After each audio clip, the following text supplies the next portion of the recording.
Hello everyone, this is Mohan భయ్య. Welcome to my YouTube channel. So మనం యూపీఎస్సీకి, APPSC, TSPSC group 1 group 2కి సంబంధించి ఎన్విరాన్మెంట్ సిరీస్ స్టార్ట్ చేసాము. సో దాంట్లో భాగంగా ఈ వీడియోలో మనం మ్యాంగ్రోవ్స్ చాప్టర్ మిగతా టెరెస్ట్రియల్ ఎకోసిస్టమ్ వాటి గురించి చూద్దాం.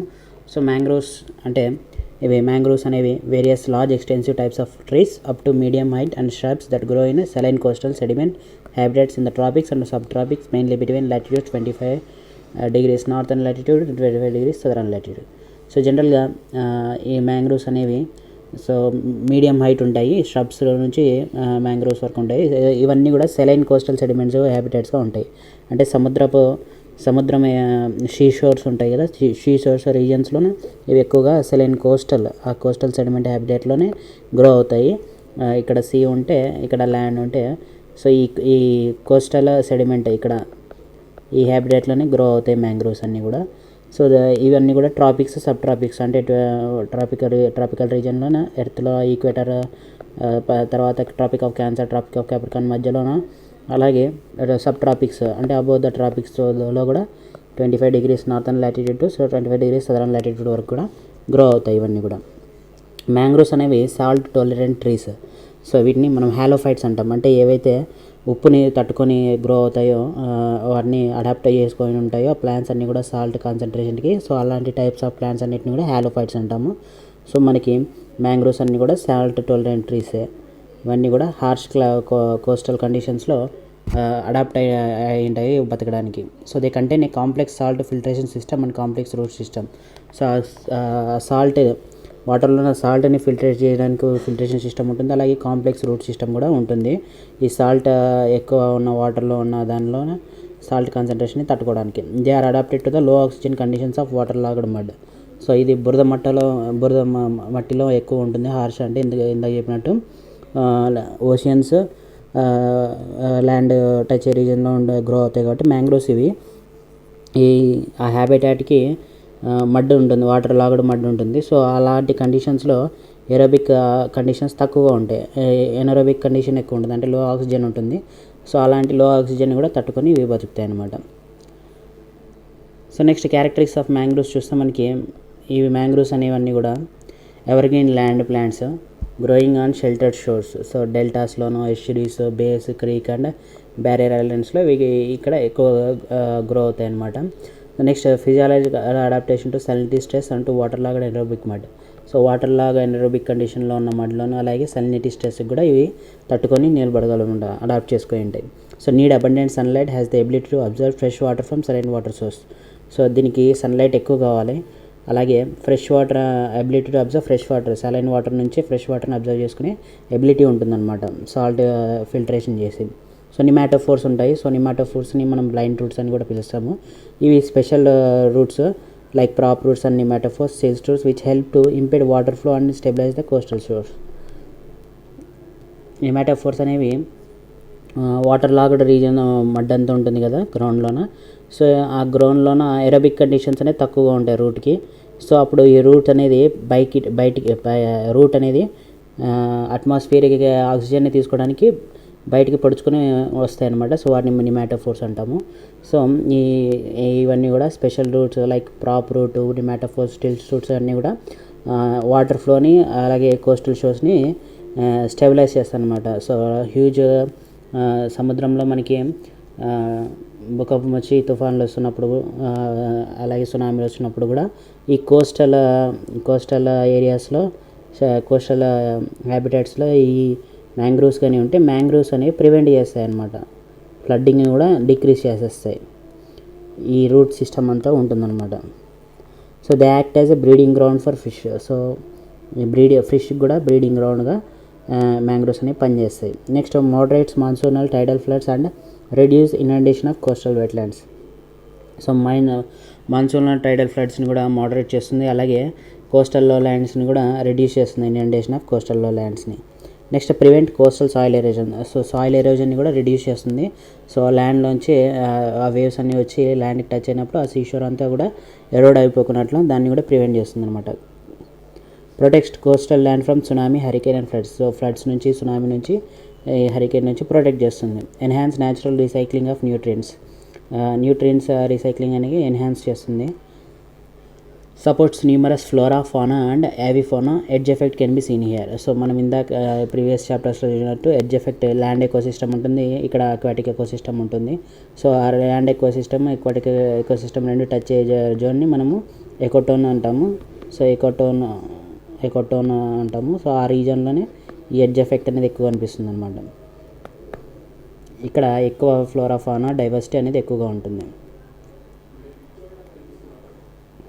అలాగే రా మెటీరియల్స్ కూడా ప్రొవైడ్ చేస్తుంది, like wood, medicinal plants, edible plants అన్నీ కూడా మ్యాంగ్రోవ్ ఫారెస్ట్ అనేది ప్రొవైడ్ చేస్తుంది. రిక్రియేషన్ అండ్ టూరిస్ట్ అట్రాక్షన్, రిక్రియేషన్కి కూడా హెల్ప్ అవుతుంది, ఇది టూరిస్ట్ అట్రాక్షన్గా హెల్ప్ అవుతాయి మ్యాంగ్రోవ్స్ కూడా. Threat from human interface. So human involvement ద్వారా థ్రెట్ ఏమున్నాయి మ్యాంగ్రోవ్స్కి చూస్తే మనకి approximately 35% of the mangrove area was lost during the last several decades of 20th century. So 20th centuryలో 35% ఆఫ్ ద మ్యాంగ్రోవ్స్ కూడా లాస్ట్ అయిపోయినాయి అనమాట. ఏరియా కవర్ అంతా కూడా లాస్ట్ అయింది, తగ్గిపోయింది. So United Nations environment programme and Hamilton 2013 estimate that shrimp farming causes approximately a quarter of the destruction of mangrove forest. So shrimps అనేవి grow చేయడం వల్ల ఇవి మ్యాంగ్రోవ్ ఫారెస్ట్ని డిస్ట్రక్ట్ చేస్తున్నాయి. 1/4 అంతా కూడా డిస్ట్రాయ్ అవుతున్నాయని United Nations and environment programme and Hamilton అనేది estimate చేసిందనమాట. So likewise in the 2010 update of World Meteorological Association, World Mangrove Atlas indicated a fifth of the world's mangrove ecosystem had been lost since 1980. So 1980 నుంచి fifth of the world's mangrove ecosystem అంతా కూడా damage అయిపోయిందని 2010లో update ఇచ్చిన world mangrove atlas ద్వారా తెలుసుకోవచ్చు. Next they are also destroyed for conversion of area for agriculture purposes. So మన mangrove ఫారెస్ట్ని అగ్రికల్చర్ పర్పస్గా కన్వర్ట్ చేయడానికి, ఆ ల్యాండ్ని కన్వర్ట్ చేస్తున్నాము. అలాగే ఫ్యూయల్ ఫాడర్కి, mining, oil spills, aquaculture, shrimp cultivation ద్వారా, అలాగే use of fertiliser, industrial purposes ద్వారా సో మ్యాంగ్రోవ్ ఫారెస్ట్ని మనం డిస్ట్రాయ్ చేస్తున్నాం. సో మ్యాంగ్రోవ్ గ్రోయింగ్ ఏరియాస్ ఎక్కువ ఎక్కడ ఉంటాయంటే అండమాన్ నికోబార్ ఐలాండ్ మ్యాంగ్రోవ్స్, అలాగే కావేరీ డెల్టా మ్యాంగ్రోవ్స్, కృష్ణా గోదావరి డెల్టాలో మ్యాంగ్రోవ్స్ అనేవి ఫామ్ అవుతాయి. అలాగే Mahanadi mangroves, Sundarban mangroves, Ratnagiri mangroves, Goa mangroves, next mangroves of Gujarat. ఇవన్నీ కూడా reasons, mangrove growing reasons in India. Next wetland ecosystem. So wetland ecosystem next chapter wetland ecosystem చూస్తే, వెట్లాండ్ అంటే it is the land area that is saturated with the water. So ఏదైతే వాటర్తో saturated అవుతుందో land area దాన్ని మనము wetland అంటాం. Either పర్మనెంట్గా are seasonally. So పర్మనెంట్గాను seasonally కానీ వాటర్తో సాచురేట్ అయిన ల్యాండ్ని మనము వెట్లాండ్ అంటాము. Such that it takes on the characteristics of a distinct ecosystem. So ఈ విధంగా అది ఒక డిస్టింక్ట్ ఎకోసిస్టమ్గా అవుతుందన్నమాట. సో రామ్సర్ కన్వెన్షన్ డెఫినేషన్ చూస్తే మనకి wetlands are areas of marsh, fen and peatland or water, whether natural or artificial, permanent or temporary, with water that is static or flowing, fresh, brackish or salt, including areas of marine water, the depth of which at low tides does not exceed 6 meters. So Ramsar కన్వెన్షన్లో ఇచ్చిన definition ప్రకారం చేస్తే మనకి wetlands అనేది ఆ ఏ areas అనే అయితే wetlands consider చేస్తారంటే మార్షీ రీజన్ అయి ఉండాలి, ఫెన్, పీట్ ల్యాండ్, లేదంటే వాటర్తో కూడిన ల్యాండ్, ఆర్ న్యాచురల్గా కానీ ఆర్టిఫిషియల్గా మేడ్ ల్యాండ్ ఫార్మేషన్ జరిగిన, నెక్స్ట్ పర్మనెంట్ కానీ టెంపరీ గాను, వాటర్తో స్టాటిక్గా అంటే వాటర్ అనేది అక్కడే స్టే ఉన్నా, లేదంటే ఫ్లో అవుతున్న రివర్స్ కానీ, ఫ్లోయింగ్ కానీ, ఫ్రెష్ వాటర్ కానీ, బ్రాకిష్ వాటర్ కానీ, సాల్ట్ వాటర్ కానీ, ఇవి ఇంక్లూడ్ అయినా కానీ దాంట్లో అలాగే డెప్త్ కూడా, ఆ వాటర్ బాడీ యొక్క డెప్త్ కూడా 6 మీటర్స్కి ఎక్కువ ఉండకపోతే దాన్ని మనం వెట్లాండ్గా కన్సిడర్ చేస్తాము according to the definition of Ramsar convention. So it is an intermediate stage between the deep water habitats and terrestrial habitats. So terrestrial habitats land ఉన్న చోటుకి అలాగే వాటర్ హ్యాబిటాట్స్కి మధ్య ఇంటర్మీడియట్ స్టేజ్ అనమాట wetland. So habitat experience periodic flooding from adjacent deep water habitat, and plants and animals are adapted to shallow flooding. So habitat అనేది wetland habitat అనేది పీరియాడిక్గా flooding అనేది experience చేస్తుంది పక్కనే ఉన్న వాటర్ హ్యాబిటాట్ నుంచి. పక్కనే ఉన్న వాటర్ హ్యాబిటాట్లో వాటర్ ఫ్లో ఎక్కువైతే సో అక్కడ నుంచి ఈ వెట్లాండ్కి వాటర్ ఫ్లడ్ అనేది వస్తుంది. సో ఈ వెట్లాండ్లో ఉన్న యానిమల్స్, ప్లాంట్స్ కూడా ఈ షాలో ఫ్లడ్డింగ్కి అలవాటు పడి ఉంటాయి. Examples are lake littorals, flood plains, marshy and swampy areas, bogs, fens and mangroves, these are examples for wetlands. Next characteristics of wetlands చూస్తే మనకి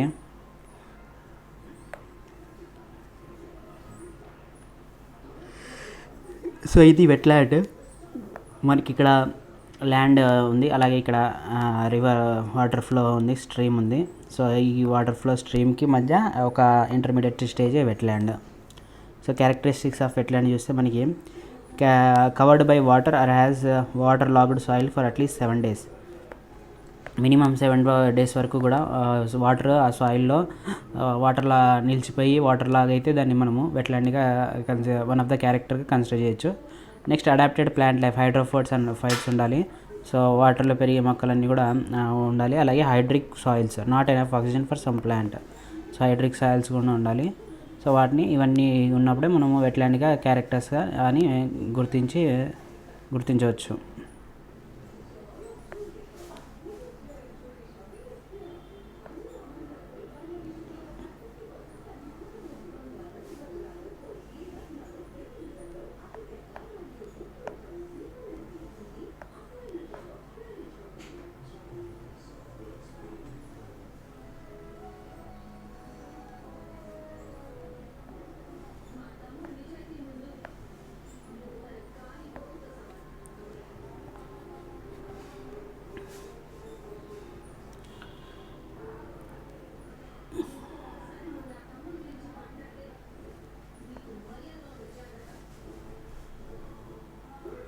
సో నెక్స్ట్ వెట్లాండ్ క్లాసిఫికేషన్ చూస్తే మనకి సో ఇన్లాండ్ వెట్లాండ్స్ అని, coastal wetlands అని.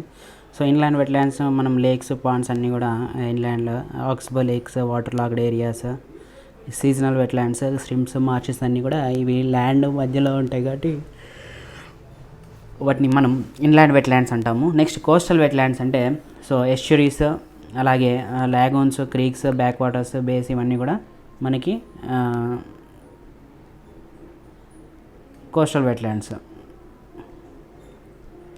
Next functions of wetlands చూద్దాం. So functions of wetlands యొక్క function ఏంటంటే so they are habitat for a variety of flora and fauna. So అవి హ్యాబిటాట్గా వర్క్ చేస్తే వెరైటీ ఆఫ్ ఫ్లోరా ఫానాకి. అలాగే filter sediments and nutrients from surface water. So ఇవి wetlands అనేవి సెడిమెంట్స్ని ఫిల్టర్ చేస్తాయి, అలాగే న్యూట్రియంట్స్ని కూడా సర్ఫేస్ వాటర్ నుంచి ఫిల్టర్ చేస్తాయి. నెక్స్ట్ న్యూట్రియంట్ రీసైక్లింగ్లో ఉపయోగపడుతుంది, అలాగే వాటర్ ప్యూరిఫికేషన్కి ఉపయోగపడుతుంది. నెక్స్ట్ ఫ్లడ్ మిటిగేషన్కి ఉపయోగపడుతుంది. నెక్స్ట్ గ్రౌండ్ వాటర్ రీఛార్జింగ్ కూడా ఉపయోగపడుతుంది. ఇది controlling rate of run off in urban areas, అలాగే అర్బన్ ఏరియాస్లో రన్ ఆఫ్ వాటర్ని కంట్రోల్ చేస్తుంది. అలాగే buffer shore line against erosion. So land అంతా కూడా ఎరోడ్ అవ్వకున్నట్టు సాయిల్ ఎరోజన్, ఆ షోర్ లైన్ని బఫర్ రీజన్గా వెట్లాండ్ అనేది యాక్ట్ చేస్తుంది అనమాట. Next stabilisation of local climate, tourism, recreation and cultural heritage. So టూరిజంకి, రిక్రియేషన్కి, కల్చరల్ హెరిటేజ్ కూడా ఉపయోగపడుతుంది. నెక్స్ట్ రీజన్స్ ఫర్ డిప్లీషన్ చూస్తే మనకి conversion of lands for agriculture. So ఎందుకు వెట్లాండ్స్ డిప్లీట్ అవుతుందంటే వెట్లాండ్స్ అన్నింటిని కూడా అగ్రికల్చర్ పర్పస్కి కన్వర్ట్ చేస్తున్నాము. అలాగే ఓవర్ గ్రేజింగ్ చేస్తున్నాము. అలాగే removal of sand from beds. So sand collect చేసి కన్స్ట్రక్షన్ పర్పస్కి ఉపయోగించుకుంటున్నాము.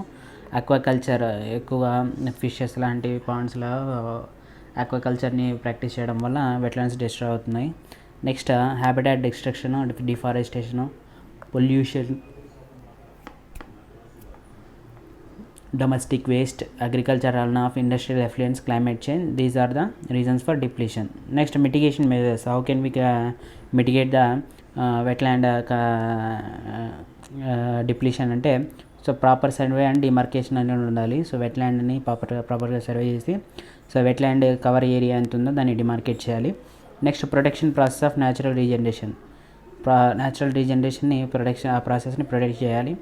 ఆర్టిఫిషియల్గా కూడా రీజనరేట్ చేయాలి. వెట్లాండ్స్ని ఏఫారెస్టేషన్ ప్లాన్స్ ఎక్కువ గ్రో చేయాలి. వీడ్ కంట్రోల్ చేయాలి.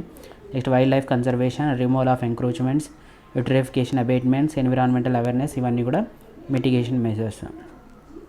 Next Ramsar convention and wetlands చూస్తే మనకి Ramsar convention and wetlands of international importance, especially as water fowl habitat is an international treaty for the conservation and sustainable use of wetlands.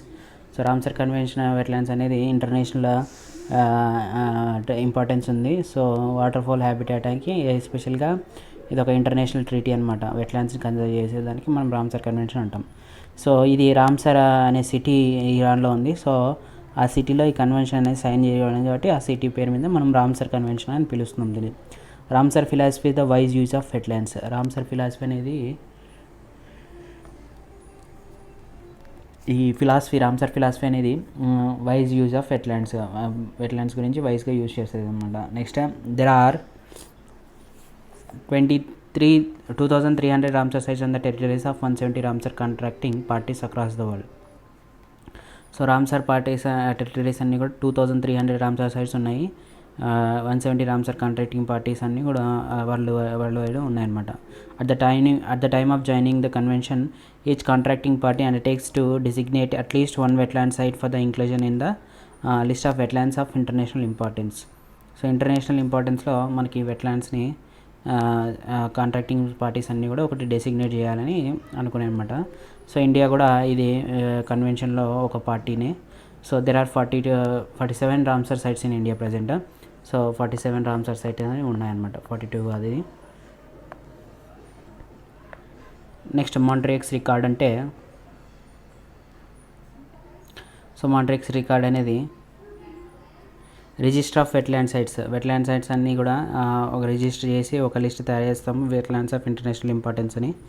So where changes in ecological character have occurred are occurring or are likely to occur as a result of technological developments, pollution or other human interference. So ఇక్కడ ఏ wetlands అయితే ఒక register తయారు చేస్తామన్నమాట, list of wetlands ఇంటర్నేషనల్గా వైడ్గా importance ఉన్నవన్నీ. So changes ఉన్నాయి ecological క్యారెక్టర్లోనూ, అలాగే technological developments అన్నీ, పొల్యూషన్ ఎక్కువ ఉంటుంది, హ్యూమన్ ఇంటర్ఫేస్ వల్ల అవి డ్యామేజ్ అవుతున్నాయి. సో అలాంటి ఆ వెట్లాండ్స్ అన్నింటినీ కూడా లిస్ట్ తయారు చేసి maintained as a part of Ramsar list. ఇటు రామ్సర్ లిస్ట్లో పార్ట్గా మెయింటైన్ చేస్తారు.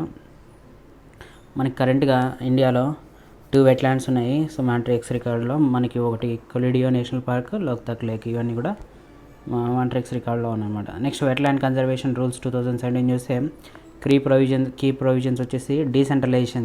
The powers have been given to the state government so that production conservation work done at local level. So local లెవెల్గా work చేయడానికి పవర్ని decentralise చేశారనమాట, స్టేట్కి power ఇచ్చారు. దాని ద్వారా స్టేట్ ఎంపవర్ అయ్యి ప్రొటెక్ట్ చేస్తుంది అనమాట వెట్లాండ్స్ని. Next state and union territories have been given the responsibility for wetland management by setting up state and union territory wetland authorities. అలాగే స్టేట్స్ అండ్ యూనియన్ టెరిటరీస్ కూడా రెస్పాన్సిబిలిటీ ఇచ్చారనమాట వెట్లాండ్ మేనేజ్మెంట్లో. దాని ద్వారా state and union territory wetland అథారిటీస్ని ఏర్పరిచి setup చేసి, so దాని నుంచి వెట్లాండ్స్ ప్రొటెక్షన్ అనేది జరుగుతుంది. Next prohibited activities and other new rules ద్వారా ఏం ప్రొహిబిట్ చేశారు యాక్టివిటీస్ చూస్తే మనకి conversion of wetland for non wetland uses. So non wetland యూజెస్కి వెట్లాండ్ని యూజ్ చేయడాన్ని కన్వర్షన్ని ప్రొహిబిట్ చేశారనమాట. Next setting up of any industry and expansion of existing industries. So వెట్లాండ్లో ఎలాంటి ఇండస్ట్రీ పెట్టకూడదు, అలాగే వెట్లాండ్ పక్కన ఏమైనా ఇండస్ట్రీస్ ఉంటే వాటిని ఎక్స్పాన్షన్ చేయకూడదు.